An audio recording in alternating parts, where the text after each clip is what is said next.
తాకట్లో ఉన్న మీ బంగారాన్ని విడిపించి ఆ రోజు ఆన్లైన్ రేటుకి కొంటాం. Sharma gold company.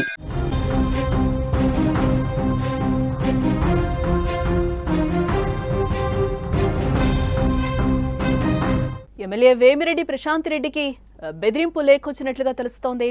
ఇంటికే లేఖను అజ్ఞాత వ్యక్తి వచ్చి ఇచ్చినట్లుగా తెలుస్తోంది. 2 కోట్లు ఇవ్వాలని కూడా డిమాండ్ చేశారు, లేకపోతే చంపేస్తామంటూ కూడా హెచ్చరిక జారీ చేశారు. బెదిరింపులపై పోలీసులకు ఫిర్యాదు చేయడం జరిగింది. రహస్యంగా పోలీసులు విచారిస్తున్నారు. పోలీసుల అదుపులో 2 అనుమానితులు ఉన్నట్లుగా కూడా తెలుస్తోంది. 2 కోట్లు ఇవ్వాలి, లేకపోతే ప్రాణాలు తీస్తాం. ఈ వార్నింగ్ ఎవరికో తెలుసా? టీడీపీ నేత కోవూరు ఎమ్మెల్యే వేమిరెడ్డి ప్రశాంత్ రెడ్డికి ఓ అజ్ఞాత వ్యక్తి ఏకంగా ఆమె నివాసానికి వచ్చి బెదిరింపు లేఖనిచ్చి వెళ్లాడు.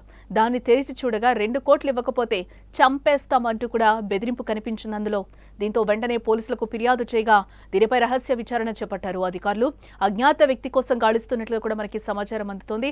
లేఖ ఇచ్చిన వ్యక్తి ముఖానికి మాస్క్ పెట్టుకొని రావడంతో సీసీ కెమెరా ఆధారంగా అయితే గాలిస్తున్నారు. బ్లాక్ మెయిలర్ ఎక్కడి నుంచి ఎమ్మెల్యే నివాసానికి వచ్చాడు, ఈ లేఖ అందజేసిన అనంతరం అతడు ఎటువైపు వెళ్లాడు అనే అంశాలను తెలుసుకునే ప్రయత్నం అయితే చేస్తున్నారు. ప్రస్తుతం పోలీసుల అదుపులో 2 అనుమానితులు ఉన్నట్లు కూడా వార్తలు అయితే వస్తున్నా. వారిలో ఒకరు అల్లూరు మండలం ఇసుకపాలెంకు చెందిన వ్యక్తిగా తెలుస్తోంది. అతడితో పాటు వేమిరెడ్డి నివాసం వద్ద అనుమానాస్పదంగా తిరుగుతున్న మరొక వ్యక్తిని పోలీసులు అదుపులోకి తీసుకున్నట్లుగా సమాచారం. అతన్ని ప్రశ్నించగా పొంతనలేని సమాధానం చెప్తున్నాడు. దీంతో అతన్ని పోలీస్ స్టేషన్కు తరలించి విచారిస్తున్నట్లుగా సమాచారం అయితే అందుతోంది. అతడి వద్ద నుంచి 4 సెల్ ఫోన్లను పోలీసులు స్వాధీనం చేసుకున్నారు. ఎమ్మెల్యే ప్రశాంతికి బెదిరింపు లేఖ వచ్చిన విషయం వాస్తవమని కూడా స్పష్టం చేశారు. అందుకు సంబంధించిన వివరాలు త్వరలోనే వెల్లడిస్తామని కూడా ఎస్పీ కృష్ణకాంత్ చెప్తున్నారు.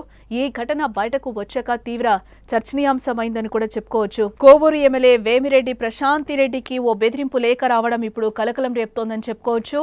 ఈ నెల 17న ఓ వ్యక్తి ముఖానికి మాస్క్ ధరించి నెల్లూరులోని ఎంపీ వేమిరెడ్డి ప్రభాకర్ రెడ్డి నివాసానికి ఇచ్చినట్లుగా కూడా మనకి తెలుస్తోంది. అక్కడ భద్రతా సిబ్బందికి ఒక లేఖ ఇచ్చి వెళ్లిపోయాడు.